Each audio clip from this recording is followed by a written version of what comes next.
Buenas noches. Mi nombre es Anillo Díaz Balaguer, soy del programa de licenciatura en Biología, espacio académico de Química Orgánica, correspondiente al tercer semestre del año 2025. Esta actividad corresponde al primer corte. A continuación veremos los contaminantes del agua, la información extraída de la revista, una revisión de los contaminantes químicos más preocupantes en el agua potable para la salud humana. Ok. Entonces, los contaminantes del agua potable se dividen en tres grupos: contaminantes físicos, contaminantes químicos y contaminantes biológicos. Dentro de los contaminantes físicos tenemos la turbidez, la sedimentación, los sólidos suspendidos. Y dentro de los contaminantes biológicos tenemos las bacterias, los virus, los protozoos y las algas. Los contaminantes químicos a su vez se subdividen en dos grupos. Entonces están los contaminantes químicos de tipo orgánico y los contaminantes químicos de tipo inorgánico. Dentro de los contaminantes químicos de tipo inorgánico tenemos los metales pesados y los nitratos. Y dentro de los contaminantes químicos de tipo orgánico tenemos los pesticidas, los productos farmacéuticos y los PFAS, que son sustancias per y polifluoroalquiladas. Ok. Entonces, generalmente la procedencia de la contaminación química del agua es de fuentes naturales o de actividades humanas como la industrialización y la urbanización, la creación el crecimiento poblacional. Fuentes de agua transfronteriza, esto tiene mucho que ver con las fuentes de agua o los afluentes de agua que comparte una nación y otra, las diferentes leyes que se generan en cada nación y impactan en la contaminación y la calidad del agua entre una nación y otra, entre otros, y la intrusión de agua salada. Dentro de los contaminantes químicos del agua provenientes de sustancias orgánicas, que son las que contienen carbón, tenemos los fluoruros, los pesticidas, los microplásticos y las drogas farmacéuticas. Y dentro de los contaminantes químicos del agua provenientes de sustancias inorgánicas, son de aquellas que no contienen carbón. Entonces está el arsénico, el nitrato, el aluminio, el bario, el selenio, el hierro, el zinc, el plomo, el cadmio, el magnesio, el níquel, el barón, el cromo y el cloruro. Algunas de estas sustancias también pueden ser orgánicas de acuerdo pues a las combinaciones que se generen entre diferentes sustancias. Por ejemplo, el magnesio combinado con algunas de las sustancias en productos farmacéuticos pueden dar origen a contaminantes químicos del agua de procedencia orgánica.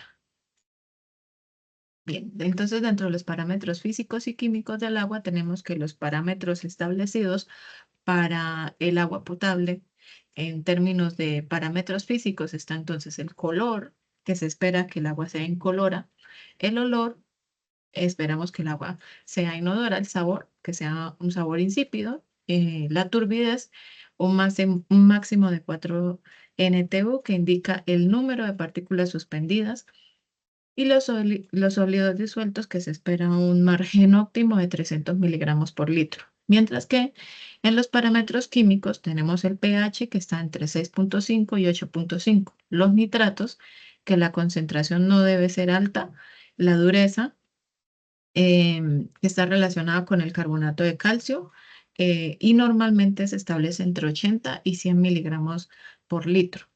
Se mide con el carbonato de calcio. La presencia de metales pesados, que esta va variando dependiendo de las normas que se van generando, que se van estableciendo. La demanda biológica de oxígeno, que es 5 miligramos por litro, perdón, y que se espera una ausencia de contaminantes, que no hayan contaminantes en la muestra. Y la demanda de química de oxígeno de unos 10 miligramos por litro, que es una cantidad de materia orgánica. Es la cantidad de materia orgánica por litro. Entonces, como mencionábamos, la presencia de metales pesados puede variar. En este momento hay dos fuentes establecidas con parámetros, las cuales nos indican unos parámetros aceptables para el agua potable. Entonces está la OMS, que es la Organización Mundial de la Salud, Y está la UCEPA, que es la Agencia de Protección Ambiental de los Estados Unidos, y los parámetros son similares. Entonces, en una muestra de agua, cuando se hace el análisis microbiológico y demás, se espera que el arsénico de tanto microbiológicos como químicos, se espera que el arsénico contenido en esa agua no supere los valores de referencia de la OMS y de la UCEPA de 10 microgramos por litro. Con respecto al nitrato, se espera que el valor de referencia de la UCEPA no supere los 10 miligramos por litro o el valor de la OMS, que es 50 miligramos por litro. Y en cuanto al fluoruro, se espera que él no supere la muestra, los resultados del estudio no superen los 4 miligramos por litro para la UCEPA y para la Organización Mundial de la Salud 1,5 miligramos por litro. Y la ausencia de contaminantes puede ser variable, como lo mencionábamos, depende de la normatividad, de los estudios que se vayan presentando, en fin.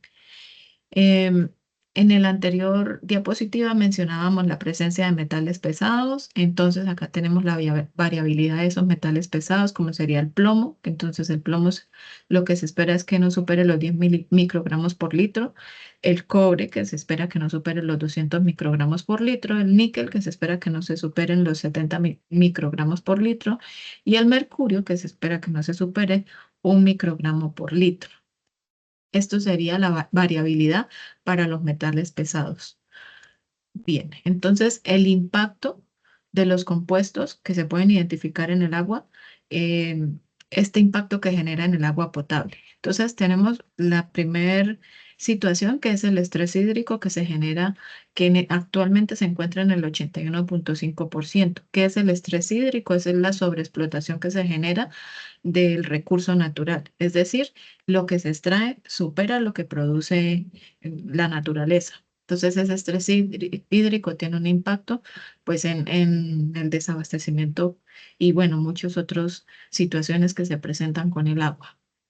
La potabilización, entonces el proceso de oxidación avanzada, que pues es un proceso mediante el cual se puede obtener la potabilización del agua. Sin embargo, es un proceso costoso, es un proceso que requiere de infraestructura, de muchas cosas que implican un impacto económico para los países y pues gran parte de los problemas que se generan a la población con el agua poco potable tienen que ver justamente con la falta de inversión em, en la potabilización del agua. Entonces, el proceso de oxidación avanzada, aunque es una opción, generalmente no es la más a la que se recurre. Hay otro tema que impacta en la potabilización, que es la infraestructura. Muchas veces los países no tienen la infraestructura para desarrollar el proceso de potabilización. Las guías de manejo, muchas veces hay muchas guías, entonces no tienen claro cuál guía seguir. Los equipos, se requieren equipos especializados que muchos países no cuentan con ellos o no tienen el recurso económico para la adquisición del equipo y la falta de regulaciones. Una regulación clara que establezca unos márgenes o unos parámetros para la obtención de la potabilización del agua. En promedio se utilizan más de 60.000 químicos industriales en las diferentes actividades industriales que se desarrollan, textil, pintura, bueno, en fin, todo lo que tiene que ver con la parte industrial. Y esos químicos generalmente son desechos que contienen más de estos 60.000 químicos que mencionamos y dentro de las guías de manejo o las directrices, por lo menos de la Organización Mundial de la Salud, solamente se tienen guías o directrices para unos 200 químicos de los que se utilizan actualmente respecto a los 60.000 que se usan, a los 60.000 que se usan. Entonces, también tenemos el riesgo de enfermedades, que esto es otro impacto a los compuestos del agua. Entonces, las enfermedades que se pueden ocasionar dependiendo del tipo de sustancia química que contenga el agua, sustancia química en exceso a los parámetros aceptables. Entonces, uno de estos impactos sería a la enfermedad, a los riesgos, a la salud a la salud de las personas en términos de riesgo de enfermedad, con enfermedades como el cáncer, como alteraciones hormonales, como problemas cardiovasculares.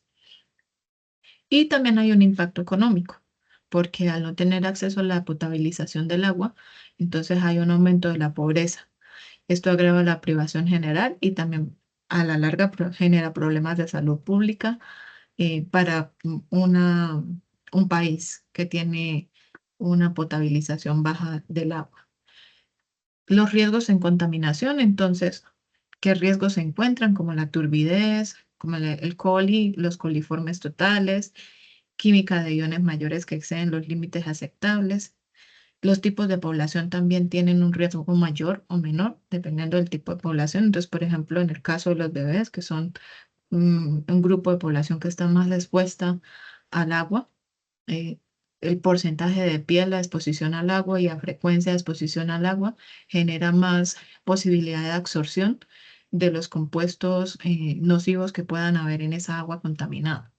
Estos son algunos de los impactos que se generan a los compuestos del agua.